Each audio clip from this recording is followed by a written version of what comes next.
Hi, Siam. Thank you for joining me. In an era where everyone calls themselves a thought leader, you are the real thing, and it's an honor to know you. You are a motivational speaker and author, generously sharing your story and unique expertise after surviving the fall of Afghanistan. Your book, Unbreakable, Surviving the Fall of Afghanistan, is thrilling. I couldn't put it down. Whoever reads this book will leave better, reminded of their own power. It's a shining example of teeth-gritted determination and selfless love. First, you escaped the Taliban with your wife and daughter. Then, a second time, you escaped with your in-laws during COVID and ended up here in Chicago. Since head-starting a business, connecting professionals with new careers, how has your experience as an American been, and what can we learn from your experience with growing radicalism in Afghanistan? Thank you very much, and I'm very happy to be at your podcast. Unbreakable is a story close to my heart. I am glad you found it so gripping. My hope is that readers walk away not just entertained, but empowered. I believe that by sharing my story, I can remind others of the strength they possess within themselves. Leaving my country, family, business, house, almost everything, and escaping was not an easy job. I didn't have any other options too. I have to leave. This was one-way road.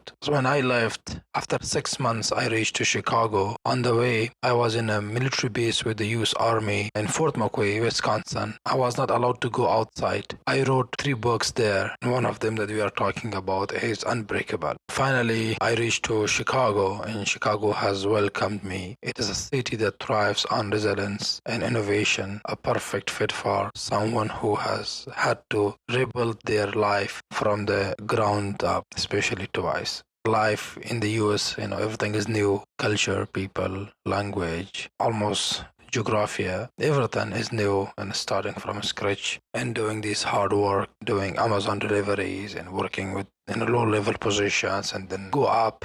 It was frustrating being apart from a family, especially wife and kids. It was not easy. Still, I'm suffering, and I'm looking forward to have my wife and kids in Chicago. I hope they can join me soon here. When you have a son and you haven't met him, it is painful, and I'm very optimistic that they can come soon and I see my son, daughter, and wife. As far as Afghanistan is concerned and the rise of radicalism, radicalism is a complex issue with a deep roots. However, one thing I believe we can all learn from my experience is the importance of cherishing the freedoms we often take for granted. People who are living in the US, they are lucky, they have everything.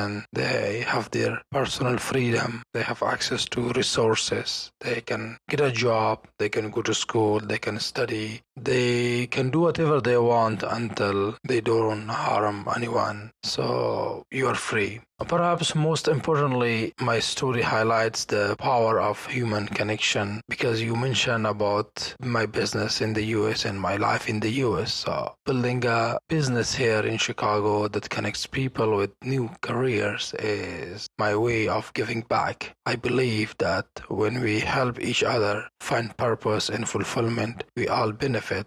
Although you were raised relatively liberal, you didn't have your photo taken until you were 7 years old, and even destroyed some of your own childhood photos. As a child, you were upset when your parents watched Bollywood movies, Contraband, during that time. Then you moved to the capital, Kabul. Your first impression of the old city was a feeling of connection with your ancestors, and you were impressed by free commerce and women's equality. It shifted your perspective to more progressive and futurist. How old were you when you moved to Kabul, and what specifically influenced your perspective? I was very upset when my family, they were watching movies. And I have been told that watching movies, taking pictures are haram or illegal. That's why it frustrated me. But by the passage of time, my mindset has been changed. I was born in Helmand province, and from there we moved to Kabul, and from Kabul we moved to Laghman province. I did my primary studies, like a school, in Laghman province of Afghanistan. There I was under the strict control of the Taliban, and I grew up in madrasa, masjid. They tried to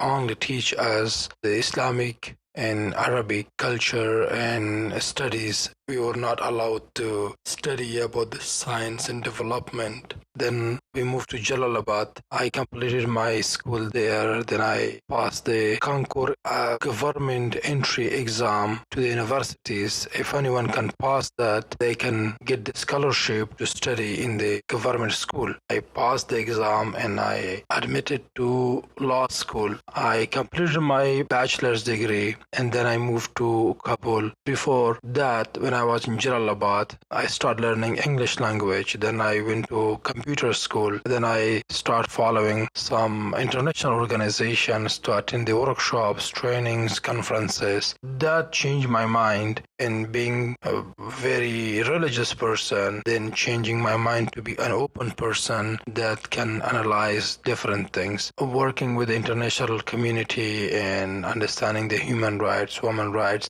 While the Taliban restricted emergent technology, you were one of the first to introduce tech like social media and entrepreneurial systems like online marketing. You had considerable influence writing, teaching, hosting public events, and speaking, always pushing the needle away from Taliban influence toward gender equality, freedom, and futurism. You did so at the risk of your own life to benefit your family and country, and ended up on the Taliban's death list. How did you discover you were wanted? And in order to survive, what did you have to leave behind?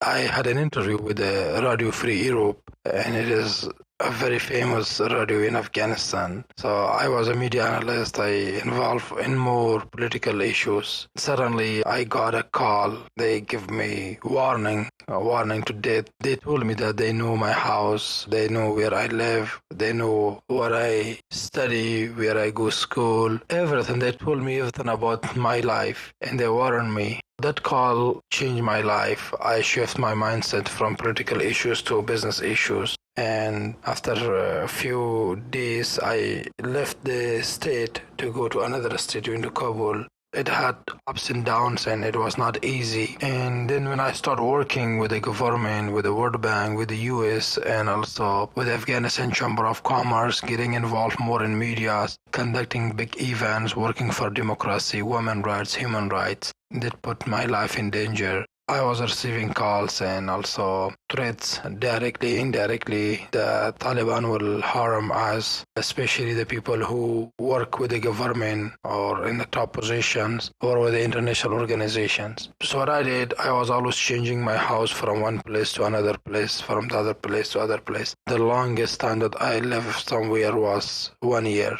I was always changing my location, my place, and also changing the way to go to my university and also to go to the job. And then I left Afghanistan, went to India to stay there and start my PhD and then come back. Overall, I took many actions and trying to change my car and not showing my location and changing the phone numbers. These were the things that were the primary prevention. And then finally everything changed and I moved to the United States of America. The way I explained it was not that easy. There were lots of conflicts, explosions, gunfire, shooting, attacking, warnings. Sometimes life became very difficult. You don't have any way, any chance. But I also believe that life is given by God. I think I'm lucky because I stayed alive in all this war and fight for 33 years in Afghanistan. I lived there. I lost my great friends, best friends in this war. They have been attacked and they have been killed. But fortunately, I'm alive. And I have my mission to accomplish. And I'm working for that. And the mission is to help my country people, the poor women, kids, and innocent Afghan people that they are under the control of the Taliban.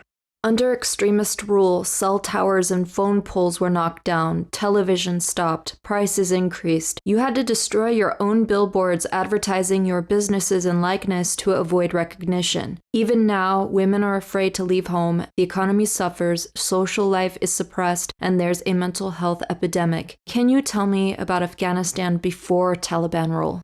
I still remember how I escaped and how everything changed. It was unbelievable. Still, I cannot believe that the Taliban took power in Afghanistan. We had military forces, we had president, vice president, we had these ministries, governors, special forces, a lot of machineries, equipment, airplane, aircraft. Unfortunately, with this all still, the government collapsed, and then when the Taliban took over, everything changed. But before, Afghanistan was a country where women could go to school, men can study. The people who lived in capital areas where there were no Taliban, they were free, especially personal freedom were there. People could live the way they want to live. Especially it was good for women and kids. Women could go to school, they go to university. People can listen to music. There are lots of events, conferences, and discussions about diversity, inclusion, about the developmental issues. Research has been conducted about the science, technology, freedom of speech, freedom of media, good governance, e-governance or digital governance. These all were developing. But unfortunately, we had corruption also. The level of the corruption was very high. That corruption caused us to lose our system, everything. Unfortunately, almost 51 countries were in Afghanistan, and Afghan government worked with them, but mostly Afghan government worked closely with the US government in Afghanistan. And the other side, there were Taliban. Taliban were at the rural areas. The US war in Afghanistan in this last 20 years, Taliban were in rural areas, like in villages, and the government in the US was in capital areas. So the Taliban could not come to the central areas, the capital areas, and our government could not go to the rural areas or village areas where there were Taliban. There were always fights, blasting, killing, and direct fight every day. More than 200 people killed by the Taliban or by any other parties. This was war. Afghanistan before Taliban was a mix. There were parts of Afghanistan that we had freedom, and there were developmental projects. And I was very optimistic that the situation would get better. And then in this 21st century, where there is media, international community, United Nations, Security Council, the powerful countries in the world, I was not imagining that the Taliban will take the power again. You escaped narrowly with your life dozens of times, face to face with the Taliban. In dire situations, you always found angelic people to help just in time and attribute it to God watching over you. Do you consider yourself religious, and what have you learned from Islam? Wonderful question. I believe that there is someone or something that can lead my life and support me in the worst condition of my life. I consider it as a God or Allah. Maybe people have different perception, belief, but there is Allah, there is God,